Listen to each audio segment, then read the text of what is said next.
Naomi Osaka's comeback is in crisis, and leaked footage reveals what really happened. A single video, filmed behind closed doors, has left the tennis world speechless.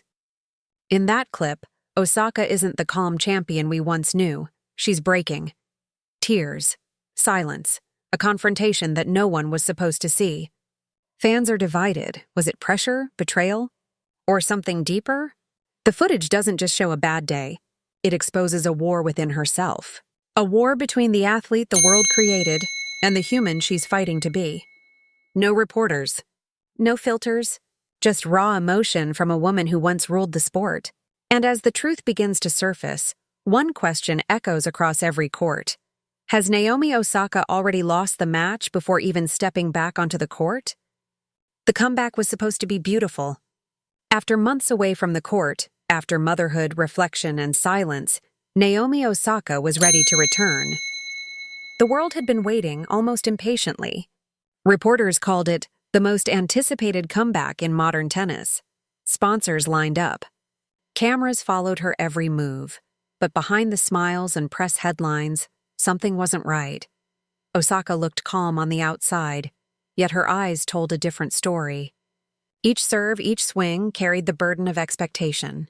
People didn't just want Naomi back, they wanted the old Naomi, the one who could silence Serena. The one who owned the court with quiet dominance. The one who hid her pain behind polite bows and perfect forehands. But time had changed her. The court no longer felt like home. It felt like a test. Every training session reminded her of the weight she carried, the eyes of millions, the doubts of critics, the fear of failure. She doesn't have the fire anymore. She's too emotional to compete at that level again. The whispers grew louder, echoing across social media and in the comment sections of every sports outlet. Osaka tried to block it out, tried to focus on her breathing, her rhythm, her control. But you can't control pressure. It seeps through the cracks, slow and silent, until it consumes you. Even her team noticed the tension.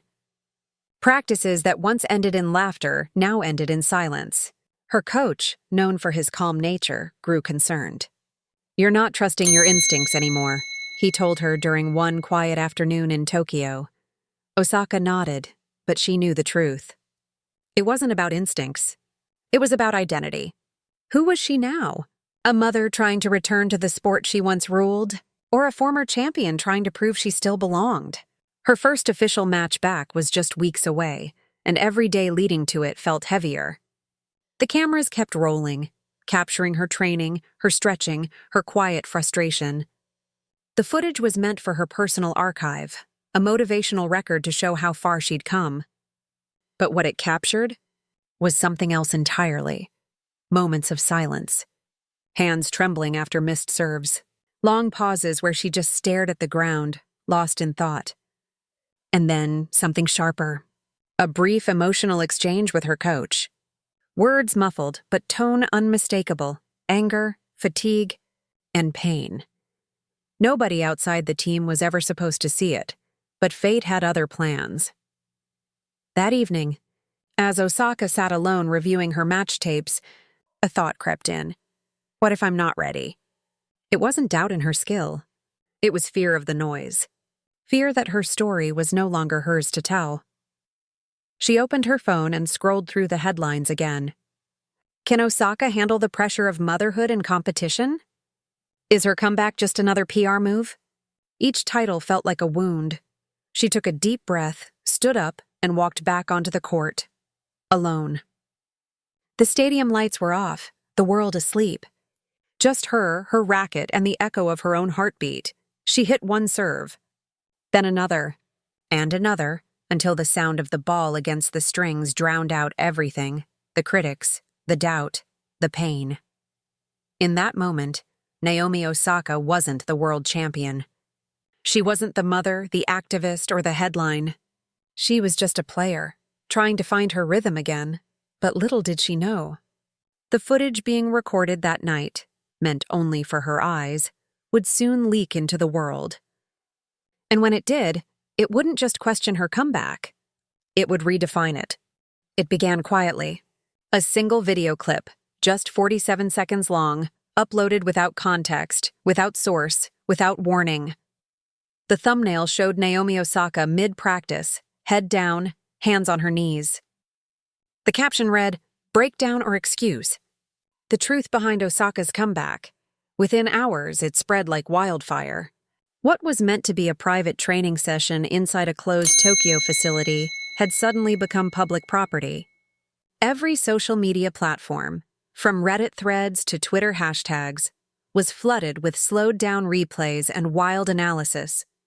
In the clip, Osaka appears frustrated. Her coach says something off-camera. Then comes the moment that shook everyone. She drops her racket, covers her face, and walks out of frame. No words, just raw emotion, and that was enough to set the internet ablaze. She's lost it again. She can't handle pressure. This isn't mental health. It's weakness, commenters didn't just dissect her form. They dissected her humanity. Some fans defended her, reminding others of the courage it takes to come back after so much scrutiny.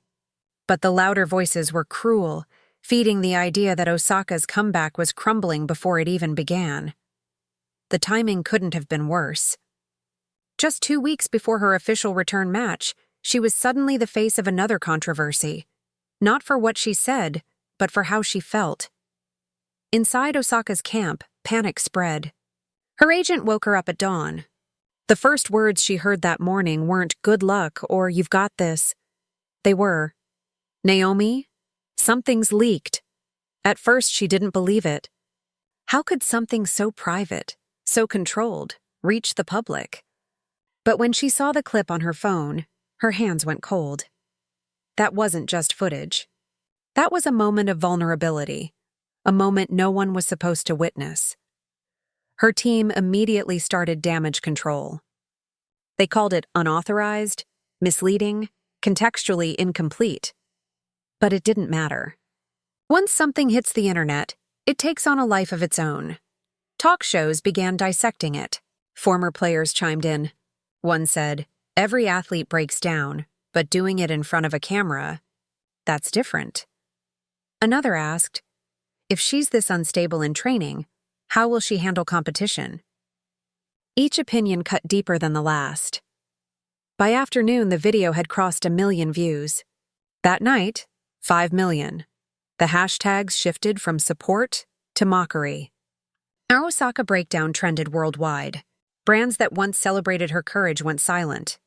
Even her sponsors avoided the topic, hoping it would pass, but Naomi couldn't look away. She replayed the clip again and again, hearing her own shaky breathing echoing through the empty court. That sound, her own pain turned into public content, haunted her.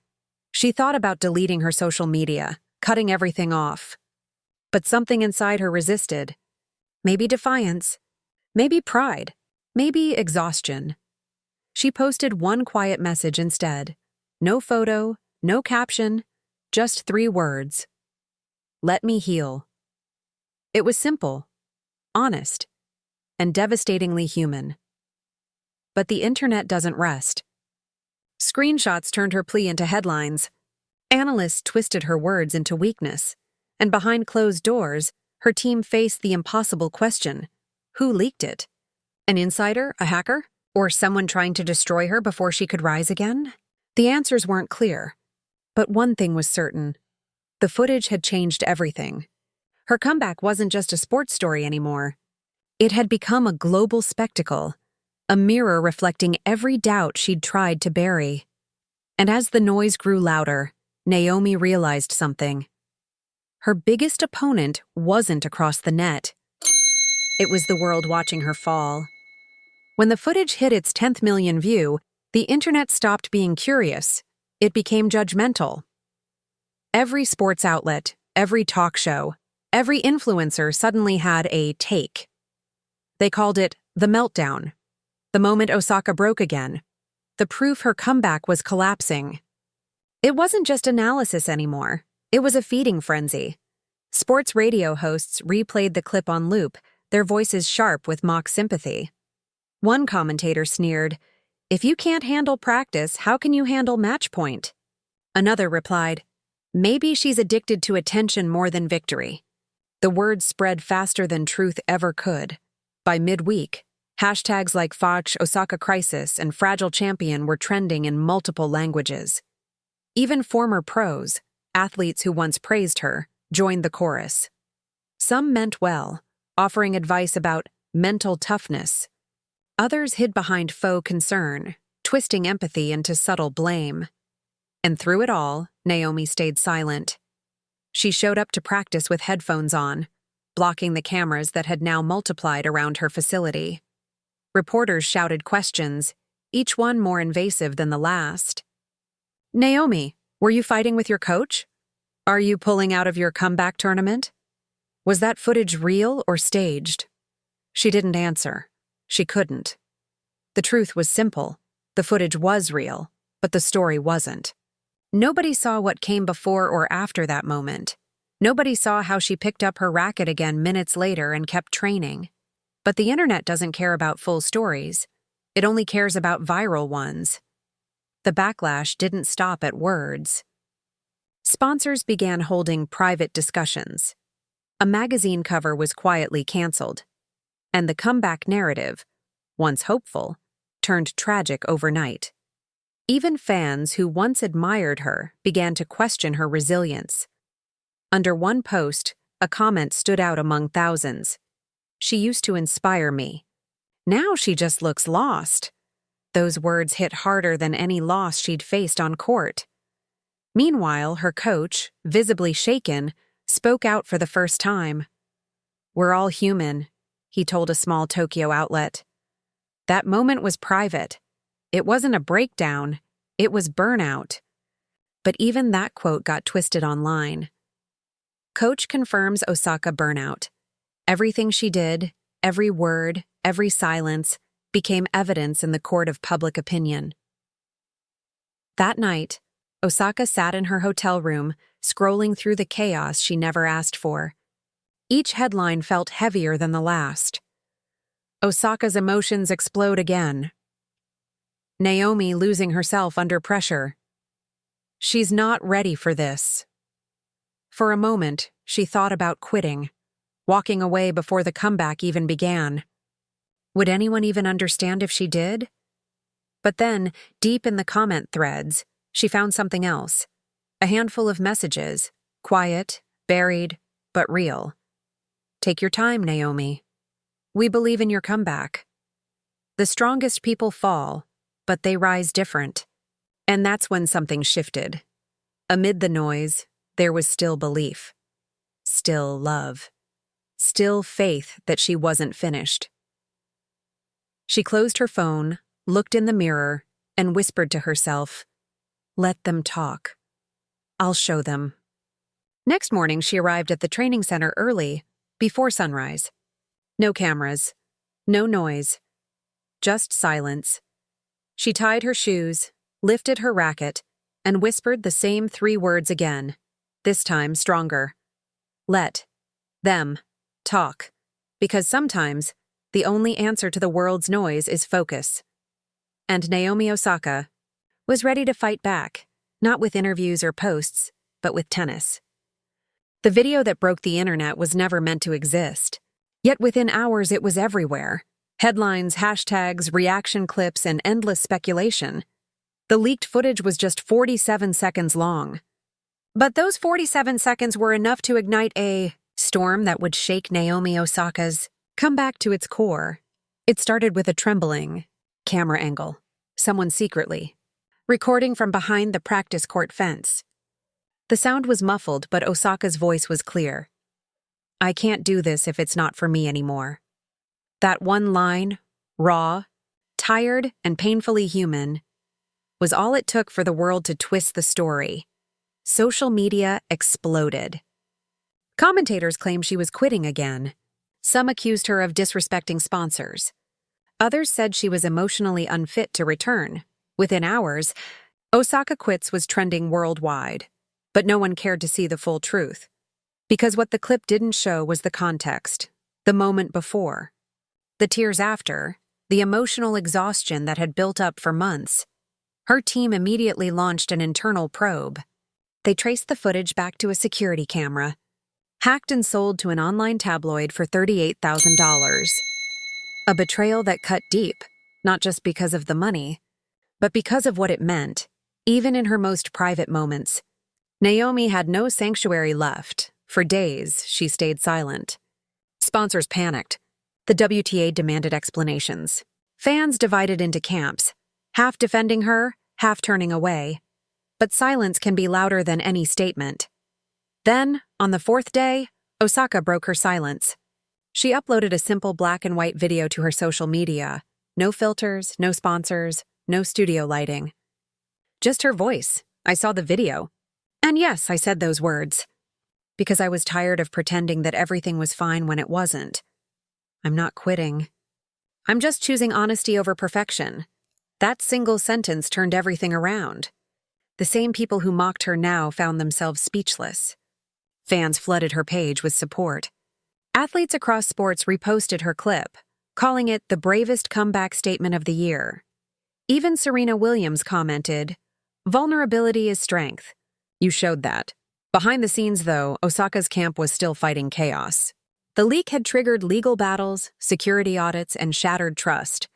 Yet, instead of hiding, Naomi used the attention to start a new conversation about athlete privacy, pressure, and authenticity. She agreed to one major interview, not with a sports outlet, but with a mental health advocacy channel. There, she spoke openly. People think comebacks are about medals. But for me, it's about facing myself again, without fear. Her words rippled beyond tennis. What began as scandal became movement. Journalists started calling it the honest comeback. But the emotional peak came weeks later, during her official return match in Miami. As she walked onto the court, the crowd stood up. Not because she was winning again, but because she had survived. She didn't need perfection anymore. Every serve, every rally, every breath on that court was a declaration. I'm still here. The leaked footage that was meant to break her had instead revealed her truth. It didn't expose weakness. It exposed humanity. And sometimes that's the most powerful comeback of all.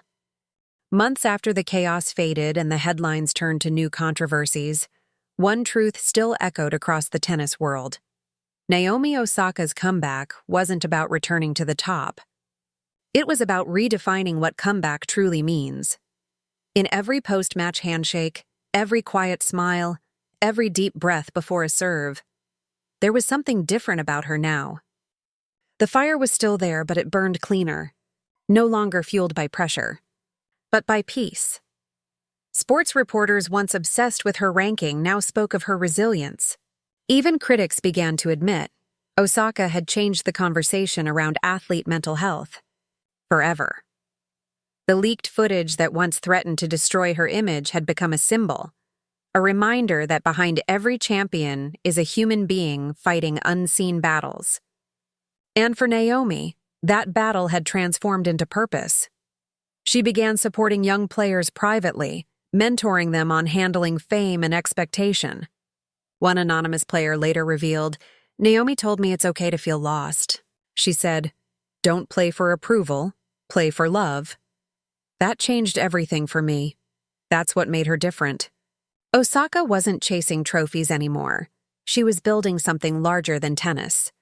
She launched a mental health initiative for athletes, partnered with global organizations, and used her platform to normalize vulnerability in sports. Every word she spoke carried the weight of someone who had lived the pressure, not just studied it.